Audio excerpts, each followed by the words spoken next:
So hello guys, അവാറി welcome back. Social മീഡിയയിൽ ഇപ്പോൾ വൈറലായിക്കൊണ്ടിരിക്കുന്നത് ഒമർ ലുലു സംവിധാനം ചെയ്ത നല്ല സമയം എന്ന സിനിമയാണ്. സിനിമയിൽ അമിതമായ ലഹരി ഉപയോഗത്തെ പ്രോത്സാഹിപ്പിക്കണമെന്ന് പറഞ്ഞ സിനിമ വളരെയധികം ചർച്ചാ വിഷയമായിക്കൊണ്ടിരിക്കുന്ന സോഷ്യൽ മീഡിയയിൽ ഒരുപാട് സായി പോലത്തെ യൂട്യൂബർമാർ രംഗത്ത് വന്നിട്ടുണ്ട്. എന്നാൽ ഇപ്പോൾ വൈറലായിക്കൊണ്ടിരിക്കുന്നത് ഒമർ ലുലു ഷൈം ടോം ചാക്കോക്കെതിരെ പറഞ്ഞൊരു വാക്യമൊഴിയാണ്. എന്തായാലും അതിൻ്റെ ഏതാനും ചില വരികൾ കേട്ടിട്ട് വരാം. ദൃശ്യം സിനിമയിലൂടെ ഞാൻ പറയട്ടെ, ഇപ്പോൾ ആദ്യമായിട്ടല്ല മലയാള ഫിലിമിൽ ഈ ഇങ്ങനത്തെ MDMA പോലെ ഇപ്പോൾ ഭീഷ്മ എന്ന് പറഞ്ഞ ഫിലിം കണ്ടിട്ടുണ്ടോ? അതിൽ ഷൈൻ ടോമിൻ്റെ ഇൻട്രോ എങ്ങനെയാണ്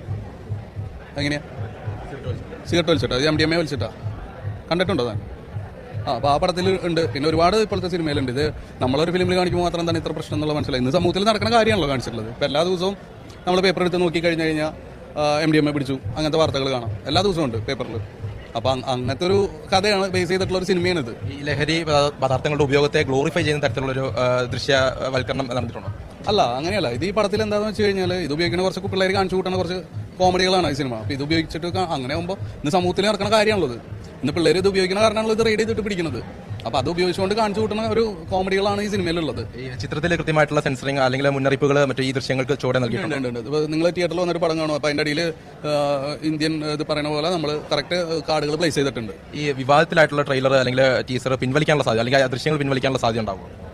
ഇല്ല, ദൃശ്യങ്ങൾ പിൻവലിക്കാനുള്ളതുണ്ടോയെന്ന് ഞാൻ നോട്ടീസിനനുസരിച്ചിട്ട് ചിലപ്പോൾ ഇനിയിപ്പോൾ അങ്ങനെ ഉണ്ടെങ്കിൽ നമ്മൾ പിൻവലിക്കും. ഇപ്പോൾ എന്താണ് ഇപ്പോൾ അവരുടെ കയ്യിൽ നിന്ന് എനിക്ക് നോട്ടിഫിക്കേഷൻ കറക്റ്റ് കിട്ടിയിട്ടില്ല. അതിനനുസരിച്ചിട്ട് നമ്മൾ പ്ലാൻ ചെയ്യും. ഒന്നും പൂർണ്ണമായിട്ട് നമ്മൾ ഇത് എഴുതിയിട്ടില്ല. അപ്പോൾ നിങ്ങൾ